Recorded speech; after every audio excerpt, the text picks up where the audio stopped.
We're steaming straight ahead on the road to Gillette. Left a couple teams by the wayside, but this caravan is moving strong here to Gillette Stadium. Once again, we're coming at you with our Thursday preview. I'm Scott Barboza. Brennan Hall joined in as always. Brennan, great first week of the playoffs. A lot of interesting results, obviously. I think for the most part, the seeds pretty much held up across the state. But again, some very interesting results nonetheless. Yeah, I think the stat was 35-4 was the high seeds over the low seeds. Obviously, a couple big upsets though. Bartlett over Auburn, one of them. Brighton taking a loss in Manchester, Essex, a couple. But for the most part, I think they got it right. Every game, every outcome for the most part was kind of expected, and some other ones were close ones, but they, for the most part, turned out that way. I mean, I think those D2 South games last year, what drama, what thrilling action there. Natick over King Philip there, where that was a contest for a while. Barnstable put up all those numbers on Marshfield. Mansfield doing what it's doing. Needham with that fourth quarter rally with Mike Pandapinto over Duxbury. Just tons of action all over the state. And now Western Mass starts this week. We get the full cornucopia. We'll have our picks up to that as well. I think for the first weekend of real legitimate state championship football, this is a huge success. Absolutely. And of course, we're at the state semifinal stage, or at least in the sectional semifinals here across the state coming up this week. As Brennan mentioned, Western Mass coming on board this week. Obviously, Springfield Central making a huge statement in their final regular season game against Westfield last week. We'll get into them in a little while. But let's take a look, again, probably the biggest, most emphatic win of the weekend. Saturday, Lowell, St. John's Prep. I mean, again, we all knew what this Red Raiders team was. We knew St. John's Prep probably wasn't anywhere near to 100%, but had to think, again, that defense just absolutely dominant, and Keegan Latto was just all over the place this weekend. Yeah, I think most of us going into that game had picked Lowell to win, but not by that margin. You don't go into a game thinking someone's going to win 41-0. Absolutely. Obviously, St. John's Prep walking wounded at this point, missing a number of key players. But this Lowell defense had been suspect in past. You look at the Central Catholic game. You look at the Leominster game in week 2, where they just could never seem to get anything going. This is quite the statement, and you saw it in their eyes when we went there on Monday with Keegan Latto, our player of the week. They're playing loose right now. They got nothing to lose. A lot of excitement there. A lot of excitement. He said this is really the biggest thing that's ever happened in my life. I thought that was pretty powerful. No, and it very may well be. I mean, that's a great athletic achievement for him. And they've had some great baseball seasons with him too. So this was a real statement. And the important thing to remember here is this is an athletic bunch. And a lot of teams that are kind of the underdog going into these things, they kind of feel no pain. They feel they got nothing to lose, but they're loose. But this is a very athletic front, one of the more athletic fronts we've seen all year. When it gets going, it's quite something special. I'll show you a few clips from last week, show you what I'm talking about here. This play right here, this is going to be a man free, gets 12 personnel. Watch Shaheem Cullen comes up the B gap, brings a 5-man rush. Jack Galvin trailing this guy on top of your screen, but he goes the other way. Keegan Latto, though, jumps in front for one of his 3 interceptions. This next play right here, Keegan Latto's going to take this to the house. But look at this. It's almost as if they see the guy in motion, and they already know what's going to happen on the play. He's 15 yards off the ball, shaded to the trip side, and he just charges upfield as soon as the ball is snapped for kind of a seemingly in stride, in time, everything touchdown. This play right here was one of the statements of the game. This is in the third quarter here. They're going to walk up 3 linebackers, but they're going to drop Shaheem Cullen into coverage, and the 2 outside linebackers are going to come off the edge. Look at here, the linemen, though, the guard and tackle both pick up defensive ends. That leaves the outside linebackers for a free shot, basically, at Mike Giesland, with just one running back to pick up the blitz. Nicolau Corey gets the easy sack. The thing to note here, though, go back to week 2 against Leominster. Leominster absolutely dominated time of possession. They came out in a double wing, took Lowell by surprise. Now, Everett had a major change after the bye week. They went to some of their old school stuff, the wishbone kind of stuff. And so I'm wondering if something similar plays out here. They're just going to pull together some power, some monster drives, and just try to hold on to the ball to keep this Lowell offense off the field, and also kind of cut down on Lowell's blitzing too. Yeah, absolutely. That's going to be the key, that 3-5, obviously. Try to see how Lowell plays that with the front, and then also, that's an offense. If you blitz too much, you can kind of leave yourself exposed on backside plays, so that'll be a very intriguing matchup. We'll get into that in just a little bit. But let's take another look ahead at another one of the bigger games this weekend coming up, Bridgewater-Raynham and Attleboro in Division I South. Let's take a look at the Blue Bombardiers, again, a team that we've talked a lot about throughout the year. But really, again, I think this offensive group kind of underrated here. We saw them go toe-to-toe with Mansfield earlier in the year. This is a group that can really put up a lot of points on the board through a lot of different kind of methods. Yeah, and there's a unique matchup here.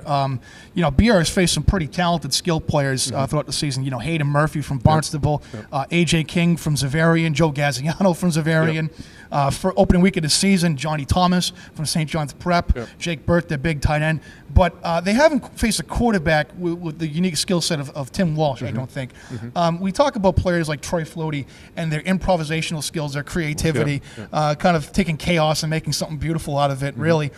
Tim Walsh is kind of that ilk. He's a bit unpredictable. They've had success for BR with running quarterbacks this year. However, mirroring that against a guy who's got some elite speed and isn't afraid to take off and run. I'm curious to see how they draw that up for him. He's got close to 2,000 yards and 25 touchdowns, basically really creating for the personnel, which is talented, but maybe it's a little bit underrated as well. I'll show you a couple plays here on the film. We'll show you what I'm talking about here. Watch this play right here. They're going to shift into an empty formation, try to get an immediate matchup on the perimeter, but Walsh just takes it and he just runs, and then he cuts the other way for a 30-yard gain. This next one here at the goal line, power I formation. Watch his tight end Luke Morrison is going to feint a block and then leak across the formation. Doesn't get picked up. He's wide open in the end zone. But watch Walsh off his back foot across the face. Cardinal rules broken there, but he makes a touchdown. This next play here, another empty formation. He sees pressure immediately, and Walsh just flies upfield. This is going to be a 50-yard gain. He's pretty shifty in open space, which I think is another element they have to worry about. I've mentioned, Scott, the last couple of weeks about some of the underrated talent there. Again, we talk about Brendan Massey, Luke Morrison. I do think Damon Bellin is an integral part of what they do. He's got top-line speed, and he's so difficult to pick up behind those linemen. Kyle Murphy, a guy you like a lot, the lineman. But it all starts with the quarterback. He's the field general. He gets them playing loose out there. It's like they're playing backyard football at times, it seems like. It's really one of those things. I know it's underrated, and perhaps it's cliche, but this is akin to Lowell, Attleboro, kind of in the same situation here, programs both there that have kind of been middling or, sub 500 in recent years. And just getting a couple wins, I think, underneath their sail and moving in the right direction has really just paid off dividends to no extent here. And they're going to be dangerous, obviously. And Bridgewater-Raynham obviously presents a pretty stiff challenge there, but should be a great game nonetheless. Let's take a look again. The Division II South, group of death. We touched on it off the top here. But again, Natick in the first half last week, it was a little robotic. I think in the first half might be the way to look at it, trying to diagnose and read what KP was bringing at them. I mean, as I said on Friday night, they really threw everything but the kitchen sink at them. I mean, they're bringing pressure up the middle, twisting guys inside, outside, walking guys up, sagging people back 8 times, 8 players sagging back at times. I mean, they really threw everything at Natick. But testament here to Troy Floaty in the second half there is the adjustments that he made, and they really got it right. Yeah. Last time I drew this up on the Telestrator, we talked about just kind of his improvisational skills and how he just kind of takes something out of nothing and really puts on a show here. But the thing with the passing game here in Natick, it's pretty dynamic when you look at it on film. Obviously, I think adding Alex Helga to the mix makes everything that more fluid, I think. But it really is interesting. They're good at identifying coverage and coming up with stuff that exploits that coverage. I'll show you a few examples right here from last week against KP. This first play right here. Let's look at the inside receivers here. Mike Abrazay, number 11, and Alex Hilger, number 3. They're going to run crossing routes. It's man coverage. They don't get picked up. Hilger has a nice 44-yard reception pretty easily. This next play right here is going to be a touchdown pass. Look at the hybrid coverage from KP. Man-to-man to the wide side, zone near the other sideline. Abrazay is lined up in the slot. He gets a little jam, gets picked up by the safety, and actually curls to the back pound. It's actually a great play by the safety, but it's a tip drill for a touchdown. And then this one right here, this is going to be a big touchdown for Alex Hilger. Look at the bump coverage off the line. He just beats him inside with a swim move and just leaves him in the dust for a 69-yard touchdown reception. I thought one of the plays of the game. Now, for all that we've talked about Natick and their ability to just put up fireworks on offense, especially through the air, defense, I think, has been suspect the last couple of weeks. 2 weeks ago against Walpole, they gave up nearly 350 yards rushing, including 308 to Steve Kukway. Yep. Last week, King Philip had 242 rushing yards between McAvoy and Johnston. Yep. And this Barnstable team, they're just getting better and better every week on the running scheme. Last week was their highest total for the season, 360 yards rushing, with Justice Chafee and Hayden Murphy combining for 342 rushing yards and 5 touchdowns. And we've talked before about the extracurricular they got there, the packaging screens, or maybe they're a bluff, maybe they're not, but the way that takes guys out of the box. And Natick, this is going to be a real test of their discipline. If they do they know what's coming? Are they going to identify the play quickly? Because we've seen this out of Barnstable all year. They're a big play, a home run team. You give them an inch, they're going to go a mile. Yeah, I think the defensive really do come into play here. Obviously, Barnstable, that secondary, we know there are ball hawks back there. But again, the big momentum shift last week came in the third quarter. KP gets the ball in a tie game to start the second half. And the defense makes their one big play of the game. Trenton Wright recovering that fumble. Really, KP wasn't able to recover after that point after Natick went down and scored there. So they're going to have to win the turnover advantage against, again, this very opportunistic Red Raider defense. I don't think, I've said this earlier this week, and I'm on the record as it, I don't think Natick has seen a secondary as talented since last year against Beverly. And then Barnstable's hallmark is kind of the corners and Estes and Blaze and the way that they can just take guys on an island all game. And last year against Beverly at Gillette Stadium, it was Brendan Flaherty, a safety out of the back, doing most of the damage. Yep, winning that game in the clutch with that home run Hail Mary pass as we almost wanted to, thought that script was going to come to prophecy with a certain Flutie working a last-minute magic. But with that, we're going to segue into our picks here for this week. Again, semifinals in Eastern Mass, Central Mass, by default semifinals in Western Mass as well with the 4-team field there. Let's start it again with the Red Raiders coming off that huge momentum-building win against St. John's Prep, but perhaps their stiffest challenge looking ahead here in this bracket with Everett. I mean, how do you see this playing out, Brennan? Yeah, Lowell also playing very loose. They're really fired up, and the pressure's all on Everett here. They're going to be the heavy favorite going in. I don't think anyone really expects Lowell to come away and just put up fireworks on these guys like they did last week. And I think that's going to be a factor here. I think they're going to keep it close, but again, I think back to the Leominster win over Lowell in week 2 and the way they just held onto the ball. I think Everett, the way that they've kind of been getting their running game going, they could do the same here. Give me Everett 28-17, but I think this is going to be a fun matchup. Hey, you know what? Again, like to rewind the tape to the offseason. I'm not going off this bandwagon just yet. Wow. Going with the upset here. Let's call for the Red Raiders 17-10. Again, I just think it's a good thing going, and hey, just got to ride it through, I guess, and wait for the Crimson Tide to prove me wrong, perhaps. Let's go to Division II South. Again, Needham coming off with a very tough win against Duxbury. Really, I thought a 50-50 game there. Could have went either way last weekend. And then Mansfield made pretty easy work of Wellesley. I think perhaps a little bit easier than we thought it would be. Again, should be a great matchup here. Yeah, as I wrote about earlier this week, Mike Panapinto is playing like a man possessed. He's got close to 500 yards rushing the last 2 weeks. Unreal.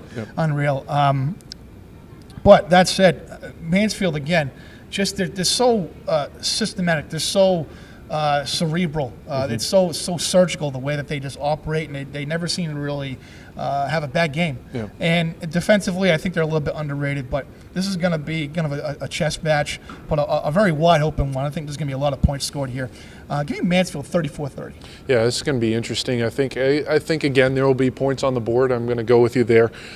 Needham, keys to victory. Again, I think it's going to come down to that secondary. If Cliff Kirker can come up with some kind of magic there, Mike Elcock going to be I really think the keys to the game here. But again, as we've seen in matchups past, we've seen some good secondaries play this Mansfield team, but they just bring it to you at a completely different level from all ends. So I'm going to go with the Hornets by a score of 31-28.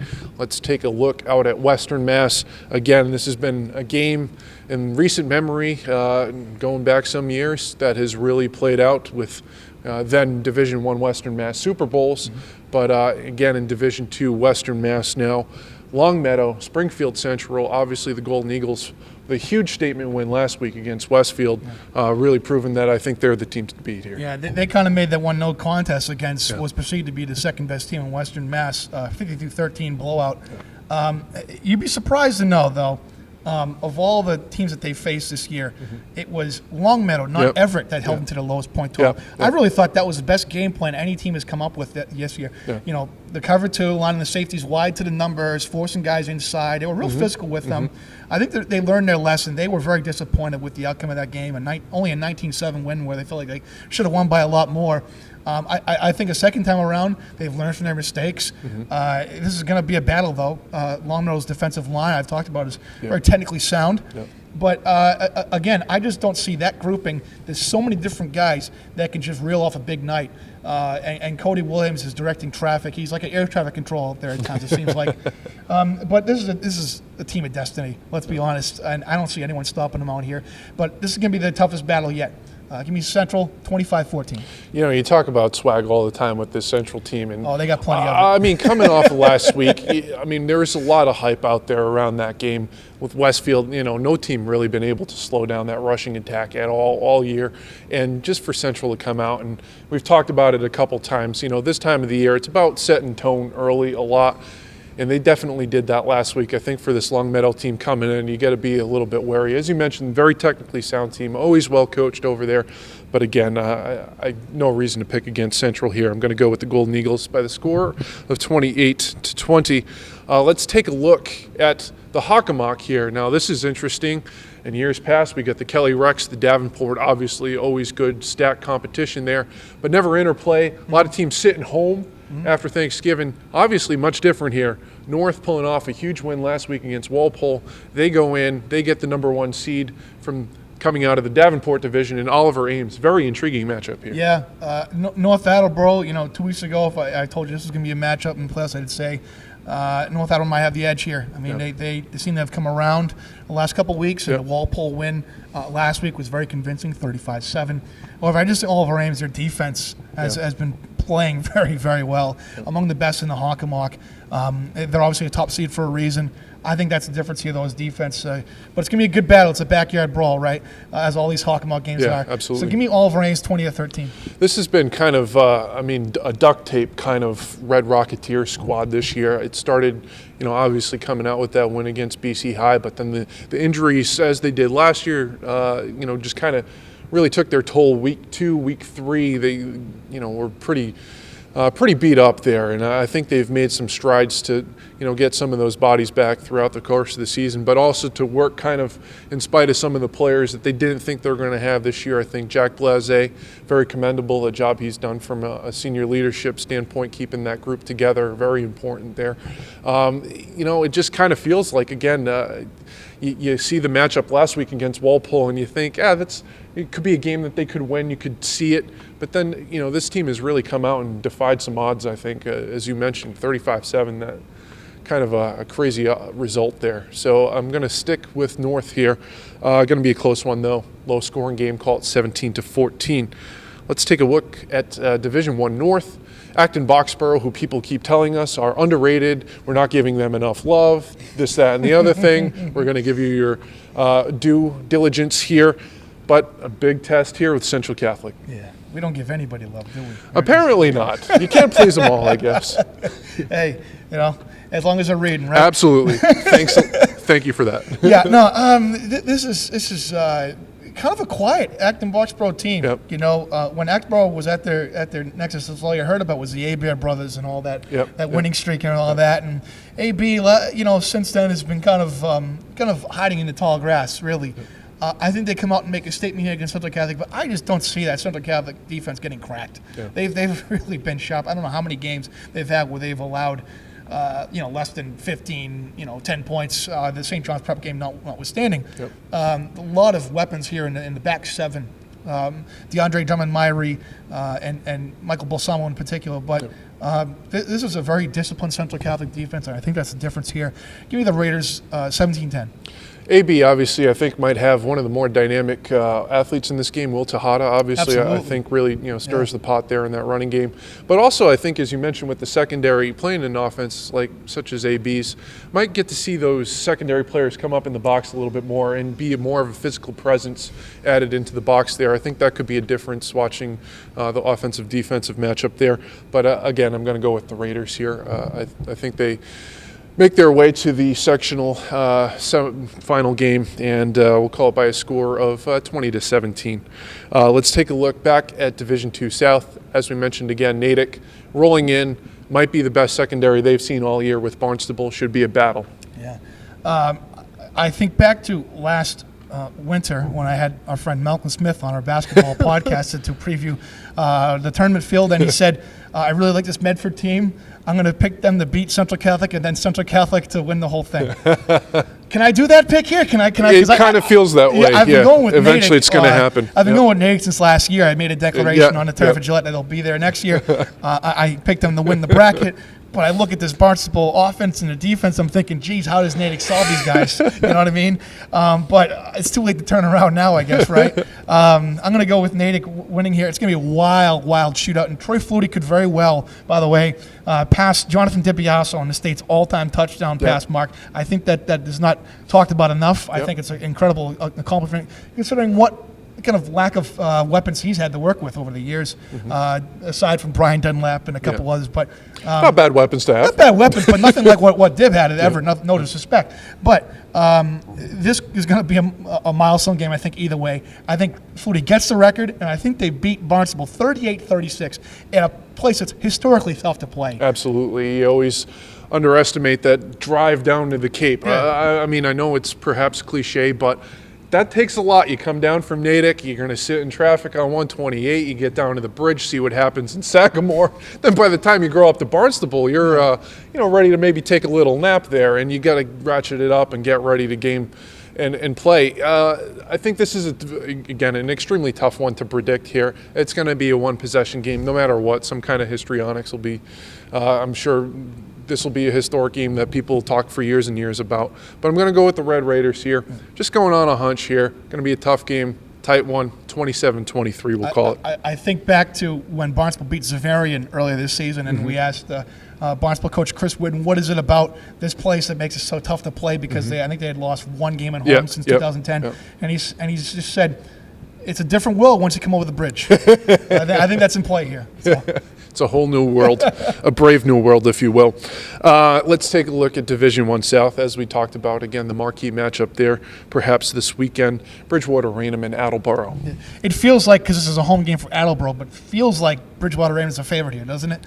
Just a little bit, maybe. maybe not. Maybe not. I don't know. So it feels weird calling this an upset when Attleboro's a 2 seed, but I like what they can do here and the matches they can explode on the perimeter here with Barnstable. Bridgewater-Raynham. Barnstable down, if you get it down. It's a unique offense. I've never seen anything like Attleboro's offense this year. It's not quite wing T, but they love their wing backs. It's not quite an all-out spread, but they love spreading the guys on the perimeter. I don't think BR can handle all their weapons on the outside, but more importantly, Tim Walsh is going to have himself a ball game in this one. Give me Attleboro winning this one 31-24. It's an old OCL throwback game. Obviously, remember a lot of those. Very low scoring, ground and pound, just black and blue all over the place. I'm looking at the line play here on both sides. I mean, we get some big boys on both sides here.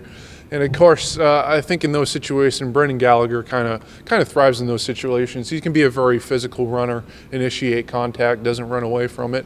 But this Attleboro, again, this defensive line, really like Brendan Please a couple weeks ago. Of course, Murphy, the up and comer there. This is going to be just down into it, a real slobber knocker. But I'm going with BR to pull it out, clutching late, 14-13. Let's take a look at Division IV Central with St. Peter Marion. Again, another great feel-good story here. A team that kind of been a little bit down perhaps in the last couple of years, around 500. And Shepherd Hill, the number 1 seed in the sectional. Yeah, I always think of St. Peter Marion. We used to play them in high school back when I was at Oakmont 10 years ago. That was when Owen Kilcoyne was on his last legs as the head coach. And, they come off the bus, 60 of them. Their practice jerseys all torn to crap. The 6 different rainbow of colors of face masks, chip marks, paint marks all over their helmets. Their white helmets. Can tell who they played last week. There's 60 of them, a bunch of Rugrats, and they got 1 water bottle. But they'd run 6 plays, and they'd gut trap you to death, and they'd really wear you out. They had some great running backs, some of the best that have ever come through here. Jerry Azuma, Ricky Apaya.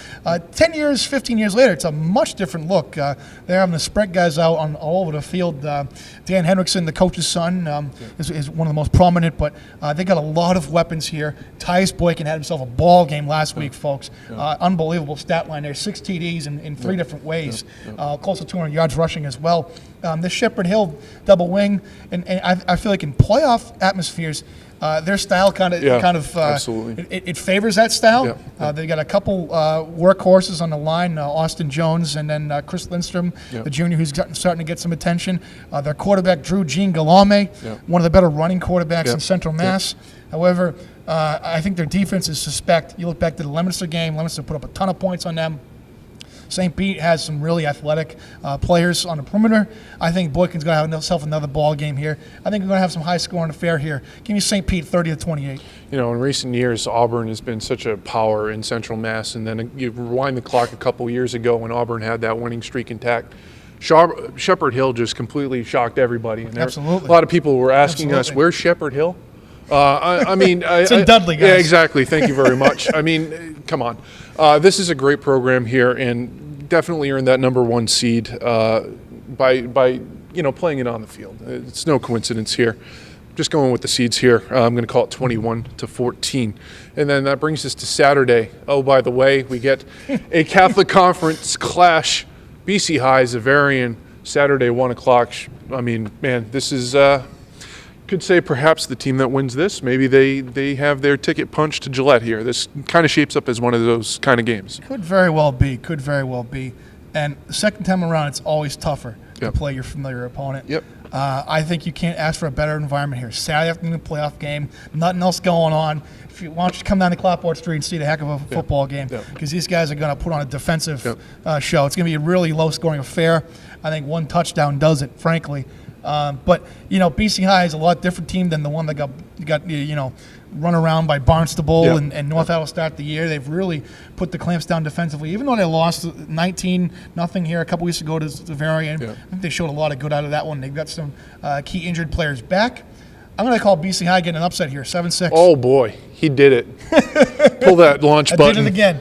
Put that plunger down and launch the nukes, I guess. But, again, as you mentioned, you talk about blueprint games. That's kind of something we saw, Patriots 2007. The Giants come up with a good plan, bottle up Moss just enough. Super Bowl, obviously, different scenario there. Close game, obviously, as you mentioned a couple weeks ago. 19-0. I think we know what we're getting out of both of these teams. I don't think the offenses are going to take over one way or another here. These defenses are just too good either way. But again, we've talked about this all year long. Special teams, huge difference. We've seen this, again, across the board throughout the state, particularly in Xaverian, though. It's been a huge difference maker all year long. In the kickoff game, Joe Gaziano with his leg. Obviously, we very impressive. Respect him so much. Punt block, coming off the defensive line, all that good stuff. But that's a game changer. The punt game, been a huge thing. We saw that a couple weeks ago with BC, again, on the aircraft carrier out on Morrissey Boulevard. Special teams are huge. The punters can be a huge part of this game here. Kind of see the same thing coming through here. You get to this time of the year, it's usually the finer points and the details that end up bearing out in the end. But I'm going to go with the Hawks here by a razor-thin margin. We'll call it 20-18.